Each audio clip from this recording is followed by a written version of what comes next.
Sir, देश दर्शन channel में आपका बहुत बहुत स्वागत है। जोहार। धन्यवाद गीता जी, आपको भी जोहार। सर, जैसा कि हम सभी जानते हैं कि मेजर ध्यानचंद को अर्जुन पुरस्कार, द्रोणाचार्य पुरस्कार, भारतीय नागरिक पुरस्कार, पद्म विभूषण से नवाजा गया एवं उनके नाम से राष्ट्रीय खेल दिवस भी घोषित किया गया है। वाकई ये काबिल तारीफ है। चूँकि आपकी जन्मभूमि भी झारखंड रही है और झारखंड से आप ताल्लुक़ रखते हैं, तो और गौर करने की बात यहाँ ये होती है कि पूर्व अंतर्राष्ट्रीय हॉकी खिलाड़ी 1928 एम्स्टर्डम ओलंपिक के स्वर्ण विजेता टीम के कप्तान जयपाल सिंह मुंडा, जो कि हम मरांग गोमके के नाम से भी हम जानते हैं उन्हें, तो उनकी जन्मभूमि भी झारखंड है। लेकिन कहीं ना कहीं हमें लगता है कि जो सम्मान उन्हें मिलना चाहिए था वो उन्हें नहीं मिला है, जिसके वो हकदार हैं। क्या प्रतिक्रिया है आपकी इस विषय पर? जी हाँ, यह सिर्फ झारखंड की बात नहीं है, क्योंकि खेल के जरिए लोगों को प्रोत्साहन मिलता है और जहाँ तक मुझे पता है कि खेल लोगों के दिलों को भी जोड़ता है, राष्ट्र एवं राज्यों को भी जोड़ता है। लेकिन मैं यहाँ पर एक बात कहना चाहूँगा कि जितने भी पिछले सरकारें रही हैं, हमेशा से ही जयपाल सिंह मुंडा के अतुलनीय योगदान जो खेल में रहा है उसको नज़रअंदाज करते रही है। मुझे उम्मीद है कि इसको आने वाले दिनों में जो सम्मान के हकदार हैं वो जरूर मिलेगा, क्योंकि खेल में खिलाड़ियों को पुरस्कार देना अच्छी बात है। इससे खिलाड़ियों को प्रोत्साहन मिलता है। मेजर ध्यानचंद को भी पुरस्कार मिला है, जिसे आपने कहा, एवं उसके नाम पर राष्ट्रीय खेल दिवस घोषित भी है। इसका हम स्वागत भी करते हैं। लेकिन बाकी खिलाड़ी जो अच्छे कर रहे हैं वे लोग को भी पुरस्कार मिलना चाहिए, जिसके वे हकदार। तो कहीं न कहीं जयपाल सिंह मुंडा को वह हक जो है खेल के क्षेत्र में, या वह सम्मान जो खेल के क्षेत्र में मिलना था वो नहीं मिला। मैं झारखंड का हूँ और आदिवासी महासभा का हूँ, और आदिवासी महासभा के संस्थापक भी जयपाल सिंह मुंडा रहा है।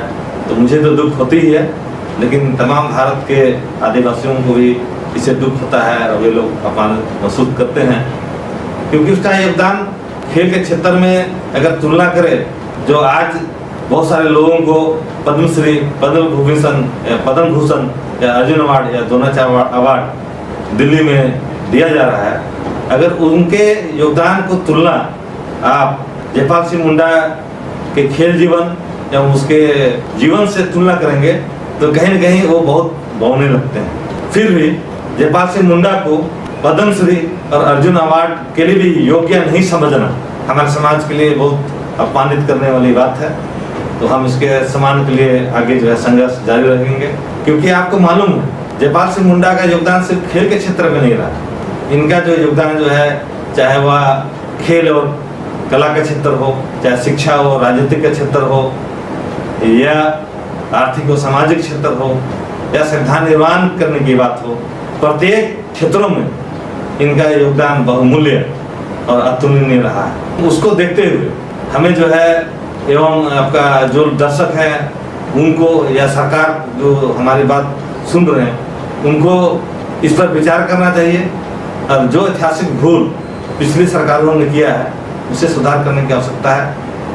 क्योंकि आप इसी से अंदाजा लगा सकते हैं कि आज उनके परिवार वाले जयपाल सिंह मुंडा के सम्मान को वापस दिलाने के लिए सरकार से पहले भी मांग कर चुके हैं कि इनके नाम से जो है झारखंड राज्य में कम से कम जो है राष्ट्रीय खेल दिवस की घोषणा सरकार करे। लेकिन पिछले कई एक सरकारों ने इस मुद्दे को गंभीरता से नहीं लिया है, जिसे लगता है कि सरकार का जो नजरिया है खेल के प्रति वो कहीं न कहीं उदासीन है।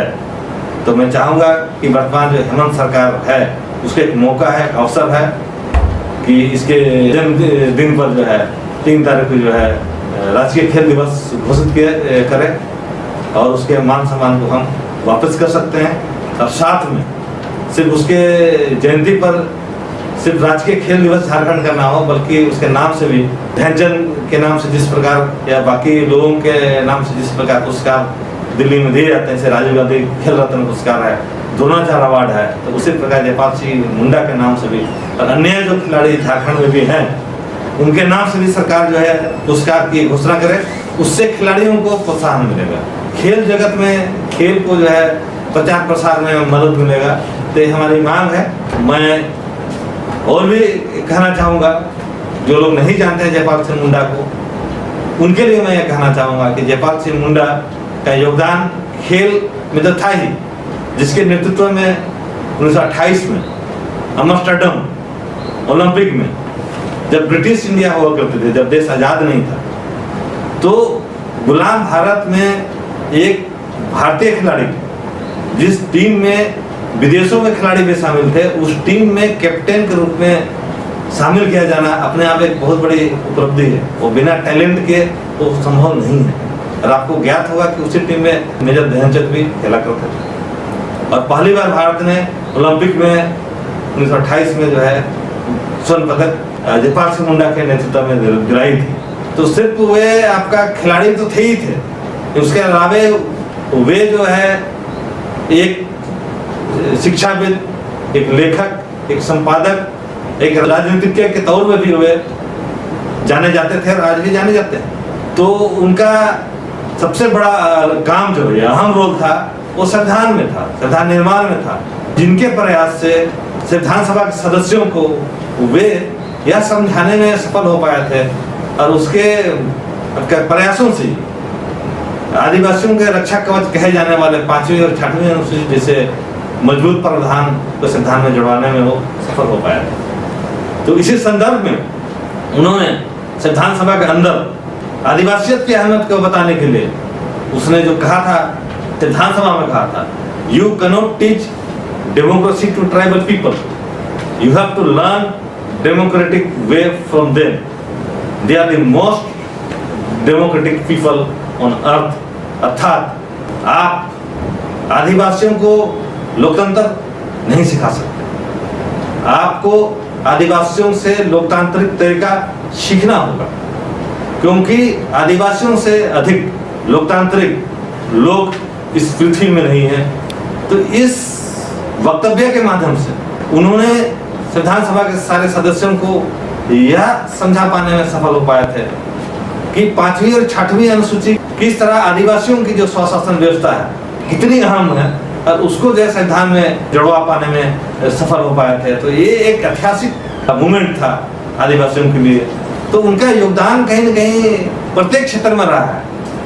आपको शायद नहीं मालूम होगा, लेकिन वे ऑक्सफोर्ड यूनिवर्सिटी में बहुत अच्छे इकोनॉमिक्स के स्कॉलर भी रहे। साथ में वे ऐसे एक शख्स हैं जिन्हें ऑक्सफोर्ड ब्लू का खिताब जो है दिया गया था, और ऑक्सफोर्ड ब्लू खिताब पाने वाले जितने भी हॉकी के अंतर्राष्ट्रीय खिलाड़ी हैं, वो पहला खिलाड़ी है जिसको दिया गया था। कहना चाहूँगा कि इनका योगदान जो है देश का गौरव को बढ़ाने के लिए, देश का सम्मान मान को बढ़ाने के लिए काफ़ी ज़्यादा रहा है।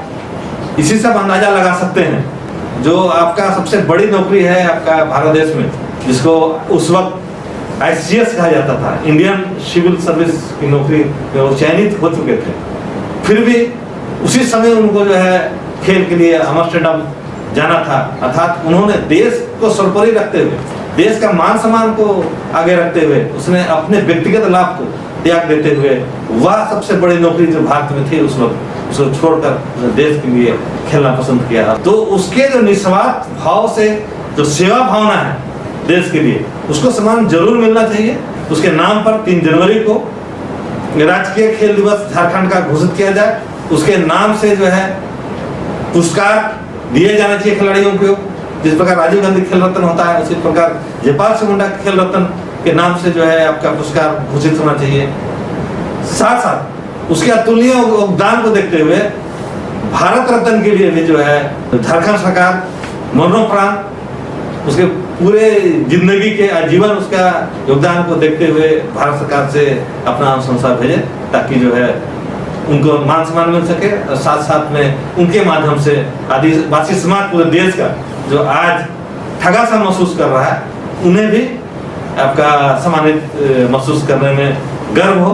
तो मैं चाहूँगा कि सरकार इसमें कुछ पहल करे। एक बार फिर चैनल को देखने और सुनने के लिए आप सभी दर्शकों को बहुत बहुत धन्यवाद। हमारा चैनल पसंद आने पर आप लाइक और सब्सक्राइब ज़रूर करें। आगे भी हम नए नए विषयों के साथ आपसे रूबरू समय समय पर होते रहेंगे। तब तक के लिए आप सभी को देश दर्शन चैनल की ओर से जोहार।